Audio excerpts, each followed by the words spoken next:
Hey guys, thanks for tuning in to Behind the Birk. Today I am interviewing Halston Ray. He's a singer-songwriter. He's been doing several music videos as well as playing a lot of shows. So I'm going to talk to him a little about that and what he's doing in the future and all that jazz. So thanks for tuning in.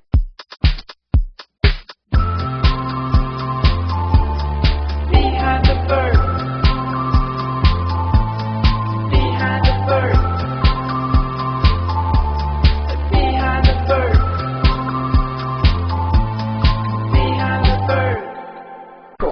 Okay, first we're going to start with some icebreaker questions. Sure. Okay, so what's your favorite movie? My favorite movie is Eternal Sunshine of the Spotless Mind. Oh, I love that. Right? God. Such a journey. I know. And the end, I don't want to spoil it for anyone. Yeah. But Yeah, the end. Just go see it. Just watch it. It's on Netflix, but they take it down like every so often. Do they? Yeah. You try to watch it like every week and you're like, I want to watch it this week. Oh, it's down! Yeah, exactly. Netflix. Okay, if you're listening. Favorite show? My favorite show, oh man, it's between Dexter and Breaking Bad.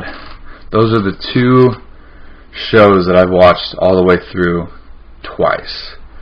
And I'm on Dexter for the third time. Dexter, oh my god. Yeah, that's one of my favorite shows too. Just so good. I mean, you get so emotionally involved. The usual reasons why you binge till 4 in the morning and have to be up in the morning. Yeah, it's a good binging show. I love it. Favorite book? My favorite book is, I have a few of them. I read a lot of like rock star autobiographies, and so The Heroin Diaries by Nikki Sixx is my favorite rock star autobiography. And then I like inspirational books like The 4 Agreements or The 5 Agreements and The Power of Now, The Artist's Way. A lot of workshop books to get my creative flow going and trying to stay in the moment and being present, and yeah, I like all those self-help kind of books, I guess you could say. Yeah. Favorite color? Favorite color is blue. Okay. Favorite song? No way. I'm sure you get a lot of those answers from different artists. Everybody this week has been, why the fuck are you asking this question? Favorite song? I mean, nope. You can do favorite album. So what? How do you choose? How do you choose a favorite album? I can't even choose a favorite band, let alone favorite album. There have been a lot of albums that influenced me big time, and the list is endless. But I guess I'll narrow it down for you. I'm a rock guy. I love all the rock albums. Okay. All of them. You name it. I mean, I have a bunch of people on my wall behind me, whether it's Kiss, Motley Crue, Aerosmith, Ozzy Osbourne. So classic rock. A lot of classic rock, and I like some new stuff too. I really love Shinedown. They're a great band.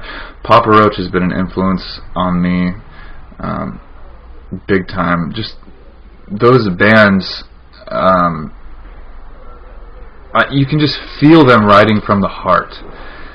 And I think a lot of music today lacks that, and that's what I try to do as well. Is write from the heart. I'm not trying to write a hit song. I'm not trying to write a pop anthem or a rock anthem or any of that stuff. I'm just telling my story, and so far it's been working. A lot of people have been connecting with me in a way that I never expected when I was a kid. Because all I wanted to do is be a rock star when I was young.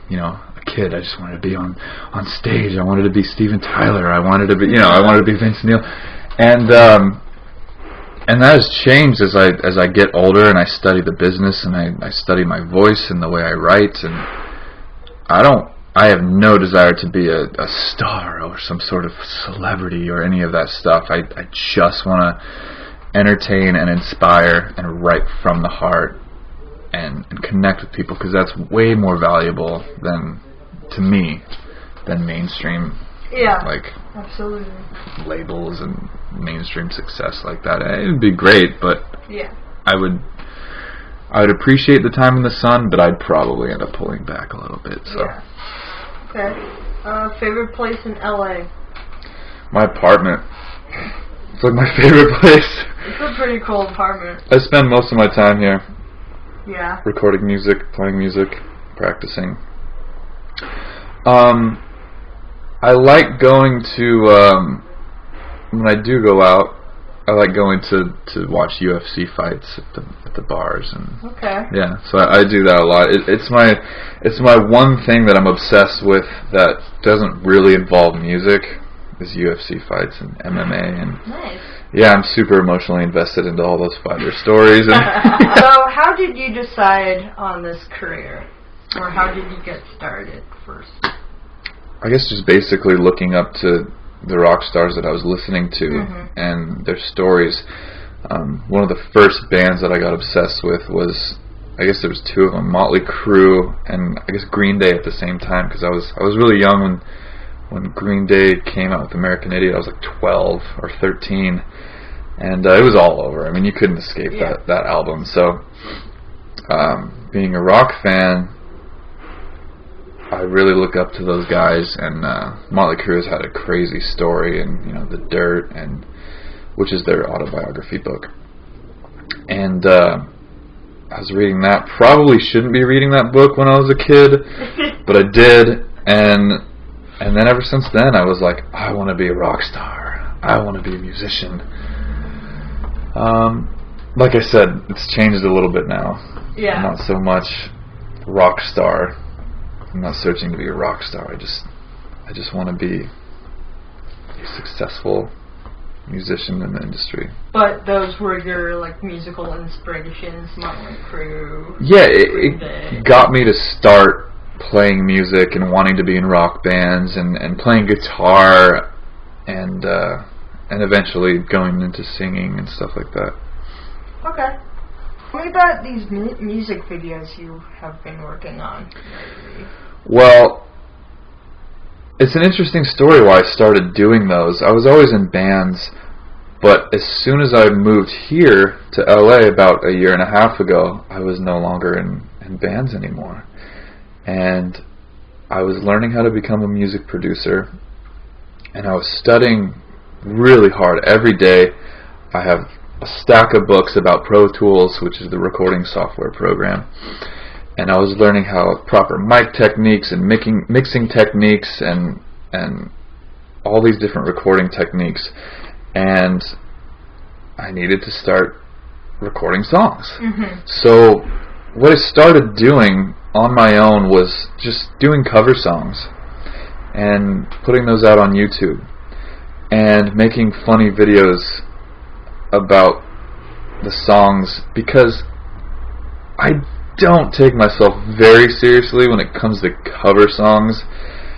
I record the songs and do the absolute best that I can, but when it comes to the videos, I want to be a little silly. So I did a James Bay song, and the music video, I'm in my underwear doing contemporary dance. Just silly stuff. I mean, I did an Ed Sheeran song and had my roommate just eating the whole time, telling a story, because the song is called I'm a Mess. Yeah. So I had him walking on the beach with his shirt off, and just silly stuff. Yeah, that's awesome. It's hilarious, and I love being silly with those music videos. But when it comes to my own songs and my own videos, that's when it starts to get a little more serious. Like I said, it's my story, and the music is from the heart, and all that stuff. Not that dancing in my underwear isn't from the heart, but it's a different place in your heart. Exactly. What songs are you working on right now? What's solo? Yeah, I actually just started transitioning to my own music. Very exciting for me, because I had been doing the covers for a year straight while I was learning how to record music properly, and I got to a place where I was comfortable with how it's starting to sound and how my recordings are coming out, and so I started working on my own music.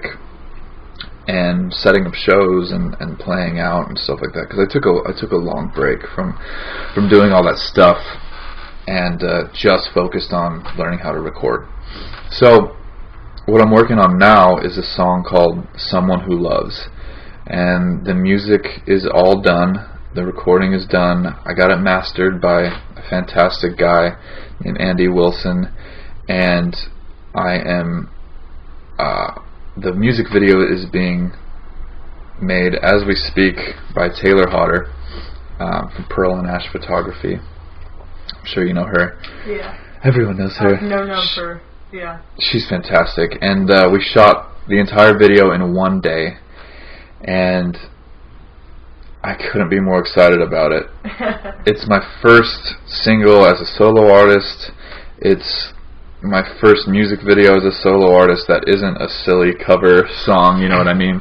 Yeah. I'm really, really excited about it. Nice. Yeah, I'm going to put it up on websites and all that stuff. It's just going to be $1. And the music video you can always watch for free, of course.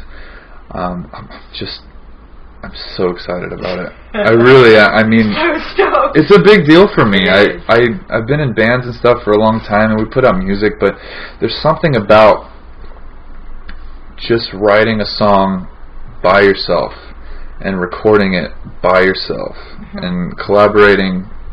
I collaborated with my girlfriend actually on the music video because she's an actress, so nice. She's in it.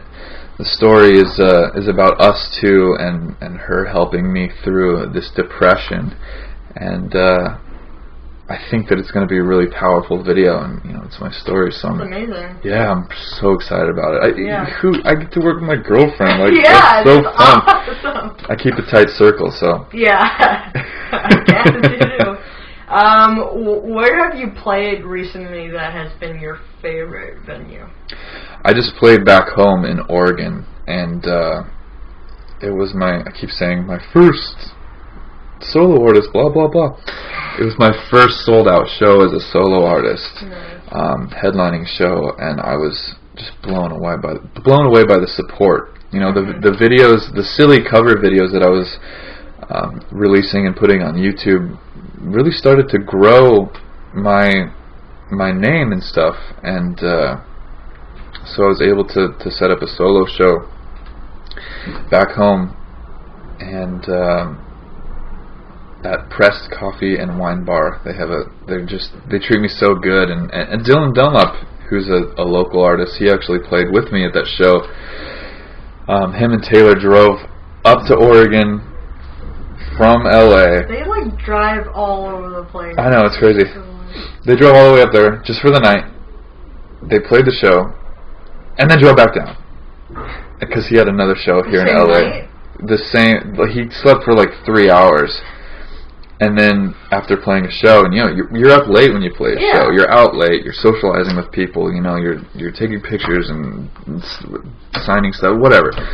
And I can't believe he did that, because I was like, I've never. He has a fiery passion for playing shows and making fans and all this stuff that is just far above anyone else that I've ever met. And it's really inspiring, actually. Yeah. So he's one of your inspirations as well? Out here, absolutely. Yeah. He's one of mine, too. Yeah, I never would have thought that I would be so inspired by a 21-year-old guy. Yeah. And I didn't even know that he was 20. I thought that he was my age or older. I'm 25. Yeah. And his voice is so mature. His songwriting style is so mature. I could go on and on about Dylan. He's a great guy. He's a good friend of mine. Yeah. I'm happy that you get to hold a show and he gets to play it. God, I wish I could play it. I'm going to be out of town, but yeah. I'm so excited. Oh my God. And my mom was like, she knows about Dylan, and she's like, you got Dylan Dunlap? And I was like, yeah. And I was jumping up and down. Yeah. That's awesome. Yeah.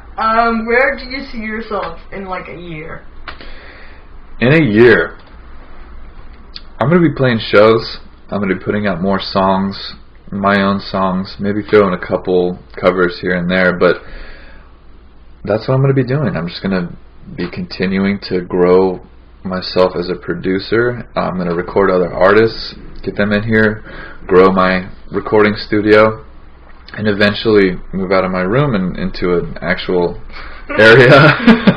This is a pretty good setup, though. It's a fantastic setup, and I'm so lucky, and I feel so blessed. But I can't stay in my room forever and record. So yeah, I'm gonna do it all. I want to be the most well-rounded musician that I can. Not just a singer, songwriter, but also a producer and a performer. And maybe I'll be in other bands. Maybe who knows? Yeah. But right now I'm working on my solo stuff. Nice. Yeah. Well, thank you for being on this podcast. And absolutely. yeah. Thanks for having me. Thanks for coming over. Yeah. So I don't have to leave I live 4 minutes away. Oh, good. I'm My glad you don't parents live. 4 minutes away, yeah. Awesome. Yeah. So thank you. No problem. Yeah.